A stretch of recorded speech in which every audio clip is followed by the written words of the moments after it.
Si James ito, siya ay isang adik sa droga at ang kanyang pamilya ay lubos na hindi pinansin, kaya siya ay napunta sa mga kalye na nagpapatugtog ng kanyang musika para sa pera. Kailangan niyang mag-crash sa labas tuwing gabi at dadaan pa siya. Ang basura para lang kainin. Wala man lang tumingin sa gawin niya. One time, pumunta si James sa isang restaurant para kumuha ilang grub, ngunit wala siyang sapat na pera para mabayaran ito. Kaya sa halip na bigyan siya ng pagkain, inihagis lang ito ng clerk sa lababo. It made James feel really bummed out, kaya kailangan niyang tumalbog. Talagang gusto niyang bumalik sa kanyang pamilya, kaya nagpasya siyang pumunta sa isang rehab program para sa droga. Mga adik, pero isang araw, pinasakay siya ng kaibigan niyang si Baz, na adik din, na sumakay sa isang kotse na siya ay nagnakaw. Nakumbinsi siya ni Baz na magsimulang gumamit muli ng droga. Noong una, sinabi ni James na hindi, ngunit sa huli, sumuko siya at gumamit muli ng droga. Kinabukasan, nagpakita ang may-ari ng sasakyan. At umalis si Baz. Kaagad habang si James ay natagpo ang nahimatay. Agad nila itong isinugod sa ospital. Nang dumating si Val, ang kasama niya sa rehab, agad na tinanong ni James ang tungkol sa kanyang gitara. Ito ay ang tanging inaalala niya. Galit na galit si Val at sinabing tapos na siyang tulungan. Pagod na siya. Ang kanyang walang laman na paghingi ng tawad at mga sirang pangako na mananatiling malinis. Pagkalabas ni James sa ospital, dumaan siya sa opisina ni Val para humingi ng paumanhin. Sa kabutihang palad, handa pa rin siyang patawarin ni Val, basta nangako siyang pupuntahan siya tuwing 2 linggo para tingnan ang kalagayan niya. Siya din, sumulat sa kanya ng Race-Eta para sa methadone, na isang painkiller na ginagamit upang makatulong sa paggamot sa pagkagumon sa opioid. Bago siya umalis, hiniling pa ni Val kay James na kantahin siya ng isang kanta. Hinanap talaga ni Val si James. At gustong tulungan siya, hiniling pa niya sa kanyang amo na humanap siya ng matutuluyan dahil naniniwala siya. Hindi uubra ang rehab niya kung wala pa rin siyang tirahan. Laking gulat ni James nang makita niya ang kanyang bagong bahay. Hindi niya mapigil ang magpasalamat kay Val sa lahat. Nanumpa pa siya na mananatili siya sa kanyang rehab program. Hanggang sa tuluyan na siyang walang droga. Nang si James ay nanlamig sa batya pagkaraan ng ilang taon, nakarinig siya ng isang funky ingay nang wala saan. Nang tingnan niya, isa lang pala itong pasang gala. Kilala ni James ang kahel na pusa. Nagugutom si Rob, kaya nilagyan niya ito ng gatas. Lumalabas, kahit na siya ay dati problema sa droga, si James ay may mabuting puso. Mahinahon niyang sinabihan ang pusa na tumalbog sa bahay bago ang may-ari nito. Dumating na naghahanap, ngunit ang kuting ay mukhang gusto nitong manatili, kaya hinayaan ito ni James na mag-crash para sa gabi. Kinabukasan, umikot si James at kumatok sa mga pinto para hanapin ang may-ari ng orange na pusa na kasama niya. Ngunit dahil hindi niya mahanap ang may-ari, pinabayaan niya ang pusa. Sa lungsod, nagpapatugtog si James ng musika sa harap ng isang gusali nang hindi inaasahang mabangga niya ang kanyang ama. Nabanggit niya sa kanyang ama na siya ay nasa isang programa upang maging mas mahusay, kasama ang kanyang madraste sa paligid. Na ayaw man lang sa kanya, tinanong niya kung pwede ba siyang magpasko kasama ang papa niya, pero ang stepmom niya, sabi ng hindi at naglakad palayo. Hindi alam ng papa niya ang gagawin. Kaya binigyan na lang siya ng pera. Nang makauwi si James, laking gulat niya nang makita ang kahel na pusa na naghihirap mula sa isang sugat. Siya ay talagang nag-aalala at mabilis na humingi ng tulong. Sa kabutihang palad, ang kanyang kapitbahay na si Betty, na nagkataong isang volunteer sa Animal Health Center, nakapagbigay ng pangunang lunas sa pusa. Sinabi niya kay James na dalhin ang pusa sa sentro para sa karagdagang paggamot. Bago siya umalis, iminungkahi ni Betty na bigyan ng pangalan ni James ang pusa, kaya sinimulan niya itong tawaging Bob. Pagdating ni James sa clinic, medyo kinabahan siya dahil super haba ng pila at meron siya isang pulong kay Val noong araw na yun, ngunit pinagtibay niya ito para sa kapakanan ni Bob at nanatili sa pila. Pagkatapos ma-check out si James, kailangan niyang maglabas ng pera para sa gamot na higit pa inaasahan niya. Libreng check-up lang pala ang ginawa ng clinic, hindi libreng meds. Kaya wala siyang choice kundi ang gamitin ang perang ibinigay sa kanya ng tatay niya kahapon para kumuha ng gamot ni Bob. Pagbalik sa bahay, nahirapan si James. Pagbibigay kay Bob ng kanyang gamot, kaya kinailangan niyang humingi muli ng tulong kay Betty. Hindi lang siya tumulong, ngunit binigyan din niya si Bob ng 2 lata ng dilatang pagkain ng pusa. Sa kabila ng pamumuhay sa lugar na maraming droga, mga adik, sinabi ni Betty na malinis siya sa droga at kinasusuklaman niya ang mga taong gumagamit ng droga. Pagkarinig nito, kinailangang magsinungaling si James at sabihing isa lang siyang music hero, naghahanap ng inspirasyon para sa isang bagong kanta. Nang hindi binabanggit ang kanyang nakaraan bilang isang adik sa droga, kinabukasan, nakipagkita si James kay Val para ipaliwanag kung bakit hindi niya natupad ang pangako niya noong nakaraang araw. Malaki ang ngiti sa labi niya habang kinukwento niya yun. Ang kanyang mga bagong kaibigan, si Bob the Cat at si Betty. Ngunit nang mabalitaan ni Val ang tungkol kay Betty, talagang nag-alala siya. Sinabi niya kay James na wala siya sa tamang lugar para magsimula ng isang relasyon. Nalungkot talaga si James pagkatapos marinig yun, ngunit sa kabutihang palad ay naroon si Bob upang pasayahin siya ng kaunti. Isang araw, nang si James ay papunta sa bayan upang tumugtog ng musika sa mga lansangan, nagpasya si Bob na sumama kahit na siya ay sinabing huwag. Kaya, gustuhin man niya o hindi, kailangang isama ni James si Bob. Lumalabas na, noong kasama niya si Bob, maraming tao ang nakapansin at may mga humiling pa na magpa-picture kasama siya. Usually, kapag naglaro siya musika sa kalye, walang nagbigay pansin, ngunit sa pagkakataong ito, salamat kay Bob, isang grupo ng mga tao ang talagang tumigil upang makinig. Super stoked si James dahil ginawa niya 1 toneladang kwarta mula sa kanyang buscam.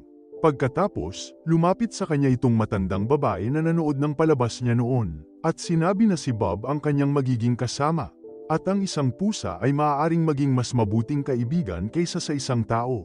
Pagkaalis ng matandang babae mula sa malayo, nasulyapan ni Buzz si James na nagpupuno ng isang bungkus ng pera sa kanyang bulsa nang hindi sinasadya. Dahil interesado siya sa ginagawa ni James, nagpasya siyang patuloy na sumunod kanya. Kinabukasan, nang si James ay naghahanda para tumugtog ng musika para sa pera sa kalye, dumating si Buzz, up to him out of nowhere. Ayaw nang magpalamig ni James sa kanya dahil ayaw na niya matuksong magdroga muli. Kaya binigyan niya si Buzz ng pera para pabayaan siya. Muling naaga ni Bob ang atensyon ng lahat sa kanyang performance.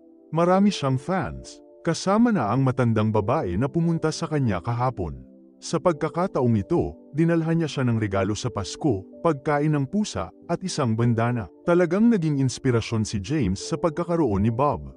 Sa wakas ay natagpuan muli ni James ang kagalakan. Ibinahagi niya ang lahat ng kanyang kaligayahan kay Betty at salamat sa Diyos para sa pagdala sa kanya at kay Bob sa kanyang buhay. Kinabukasan, kinuha ni James ang iba't ibang pagkain ng pusa para kay Bob, dahil mahal na mahal niya ang mabalahibong kaibigan. Si Bob ay palaging nakasakay sa kanyang mga balikat saan man sila magpunta. Pag-uwi nila, laking gulat ni James nang makitang nahimatay si Buzz sa sahig dahil sa overdose. Natarante siya at humingi ng tulong, at sa kabutihang palad ay dumating si Betty para tumulong. Sa kabutihang palad, maya-maya dumating ang ambulansya at isinugod si Buzz sa ospital. Sa kasamaang palad, pagkatapos nito, nangyari, talagang nabigla si Betty, parang isang taong dumaan sa malubhang trauma. After she calmed down a bit, she told James that she used to live with her sibling who was lulong sa droga. Nang pumanaw ang kanyang kapatid dahil sa overdose, inabot siya ng ilang buwan upang makabalik. Subaybayan. Simula noon, wala na siyang interes na makasama ang sinumang adik. Nang marinig ito ni James, dumiretso siya kay Val at sinabing gusto niyang sip-in ang kanyang gamot. Ayaw niyang ituloy ang pag-inom ng methadone, ngunit sinabi ni Val na kailangan niya itong dahan-dahan. At hindi minamadali ang proseso. Nangako siya na pagkatapos ng Pasko, maaari niyang subukang ihinto ang pagkuha nito. To make a long story short, sumapit ang Pasko at nagpasya si James na pumunta sa lugar ng kanyang ama. Medyo natakot siya sa pag-aakalang ito ay isang masamang ideya, at ito ay totoo. Nang makarating sila ni Bob doon, nabaliw si Bob at nagdulot ng kaguluhan, natamba pa ang Christmas tree. Dahil doon, kinailangan nila umalis. Sa kabutihang palad, nakasama ni James sina Bob at Betty para sa Pasko. Super happy siya at naisip pang ang magpinta bilang regalo mula kay Betty. Minsan, noong nagpe-perform si James sa kalye, hinayaan siya ng ilang jerk. Kusa namang umihi ng aso sa kanyang bag. Naasar si James at sinubukang sundan ang lalaki. Gumuhit ang kanilang laban. Isang pulutong at ang mga pulis ay nauwi kay James. Sa kabutihang palad, nagawa ni Val na mailabas si James. Cop shop basta nangako siyang titigil sa pagtugtog ng musika sa kalye. Kung mahuli siyang ginagawa ito muli, siya ay makulong ng kalahating taon. Hindi naman naabala si James. Parang nabalisa, talaga siya dahil nababahala siya tungkol kay Bob. Iminungkahi ni Val na kumuha siya ng methadone mula sa batika para tumulong. Chill out siya. Sinalubong ni Betty si James sa parmasya at napalingon siya nang makita siyang umiinom ng methadone. Pakiramdam niya ay lubos siyang pinagtaksilan at ayaw niyang marinig ang panig niya sa kwento. Umalis si James sa pagiging masaya sa pakiramdam na parang crap nang wala sa oras. Upang masimot, natapos si James na magtrabaho bilang isang pahayagan. Nagbebenta para sa malaking kumpanya ng issue. Muli, salamat kay Bob, walang problema si James sa pagbibenta ng kanyang mga pahayagan. Nahuli pa nila ang mata ng isang dumaan na mamamahayag na nakakuha ng pahintulot na makapanayam at mag-cover sa kanila. Naging selos ito, katrabaho, lalo na nang may bumili ng papel kay James sa kanyang lugar. Isang araw, nagsawa si James dahil nauubusan na siya ng pera. Nagpasya si James na i-bust out ang kanyang gitara para gumawa mabilis na pera upang siya at si Bob ay makakain sa kabila ng pagbabawal ng pulisya. Naglaro siya sa ilang iba't ibang lugar hanggang sa nakita siya ni Betty at binigyan din siya ng kausap. Alam niyang hindi na cool ang mga pulis sa pagbuskang niya. Sa araw na yun, may dumating at sinubukang ibenta si James kay Bob sa kanyang anak. Sinabi ni James na hindi at nakuha nila. Sa isang malaking argumento, nagsimulang tumahol ang aso at tinakat si Bob, kaya tumakbo siya.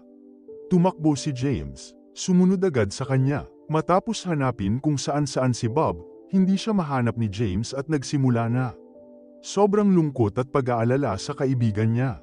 Ang kanyang pagmamahal kay Bob ay napakalakas kaya nagsimula siya. Sinisisi ang sarili sa hindi pag-aalaga sa kanya ng mas mabuti. Nag-alala rin si Val kay James. Samantala, ang balita tungkol sa pagkawala nina James at Bob ay sumabog sa internet at sa mga pahayagan. Nakakakuha ng mata ng isang pinuno ng isang ahensya ng pagsusulat. Ilang araw na ang nakalipas at hindi pa rin magawa ni James. Subaybayan si Bob. Sa sobrang stress, pumunta si James sa drug dealer malapit sa kanyang lugar upang makita kung alam nila kung nasaan si Bob. Nang makauwi si James, biglang nandoon si Bob. James, laking pasasalamat niya at niyakap kaagad si Bob.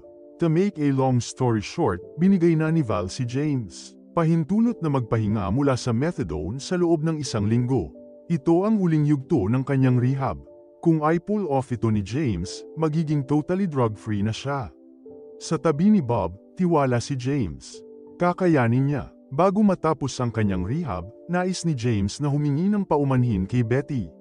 Lahat ng kasinungalingan na sinabi niya. Si Betty, na may bagay kay James, sa wakas ay pinatawad siya at sinabihan siyang manatili malakas sa natitirang bahagi ng kanyang paggaling. Matapos ang 1 linggong paghihirap, sa wakas ay nagtagumpay si James. Rehab. At syempre, nandyan ang kaibigan niyang si Bob para sa kanya sa buong panahon. Nagsimulang tumingala ang mga bagay. Para kay James pagkatapos nun, siya ay ganap na wala sa droga. Ang kaibigan niyang si Val ay kinikilig din para sa kanya. Nang si James, ibinabahagi niya ang ilang kapana-panabik na balita kay Betty na pagtanto niyang lilipat na ito sa kanya. Magulang.